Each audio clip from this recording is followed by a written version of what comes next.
গত কয়েক সপ্তাহে মধ্যপ্রাচ্যের ভূ রাজনীতিতে নতুন উত্তেজনার হাওয়া বয়ে গেছে। ইরান অভিযোগ তুলেছে ইসরায়েলি ড্রোনগুলো আজারবাইজানের সীমান্ত ব্যবহার করে ইরানের আকাশসীমায় প্রবেশ করেছে। এটি ১২ দিনের সাম্প্রতিক যুদ্ধে ঘটেছে, যখন তেহরান এবং তেল আবিবের মধ্যে উত্তেজনা ইতোমধ্যেই চূড়ান্ত পর্যায়ে পৌঁছেছিল। ইরানের সংসদের জাতীয় নিরাপত্তা ও পররাষ্ট্রনীতি কমিটির প্রধান ইব্রাহিম আজিজি জানান, সীমান্তে দায়িত্বে থাকা ইরানি বর্ডার গার্ডরা স্পষ্টভাবে দেখেছেন ড্রোনগুলো আজারবাইজানের মাটি ব্যবহার করে ইরানে ঢুকেছে। আজিজির ভাষায়, আমরা সেখানে ছিলাম, নিজের চোখে দেখেছি ইসরায়েলি ড্রোনগুলো আজারবাইজান হয়ে আমাদের দেশের আকাশে প্রবেশ করেছে। ইরান বিষয়টি প্রেসিডেন্সি ও পররাষ্ট্র মন্ত্রণালয়ের মাধ্যমে আজারবাইজানের প্রেসিডেন্ট ইলহাম আলিয়েভের কাছে জানিয়েছে।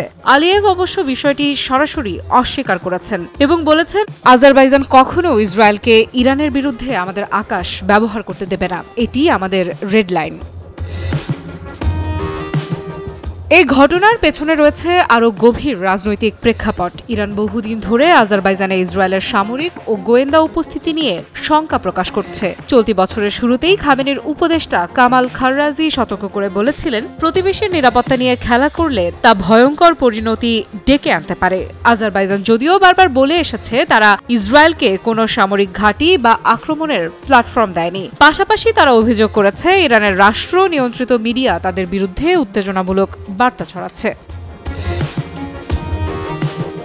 দুই দেশের সম্পর্ক তুলনামূলকভাবে জটিল। সীমান্ত বাণিজ্য, জ্বালানি বিনিময় এবং রেলপথ নির্মাণের মতো প্রকল্পে তারা সহযোগিতা করছে, কিন্তু অবিশ্বাস রয়ে গেছে, বিশেষ করে বিতর্কিত জাঙ্গেজুর করিডোর ঘিরে। সাম্প্রতিক আর্মেনিয়া আজারবাইজান শান্তি চুক্তি অনুযায়ী যুক্তরাষ্ট্র ওই করিডোর লিজ নিয়েছে, যা নতুন নাম পেয়েছে Trump route for international peace and prosperity. Tehran আশঙ্কা করছে এই করিডোর ইরানের আঞ্চলিক প্রভাবকে ক্ষুণ্ণ করতে পারে। ওদের স্বপ্ন পূরণে পাশে থাকতে পেরে আমরা গর্বিত।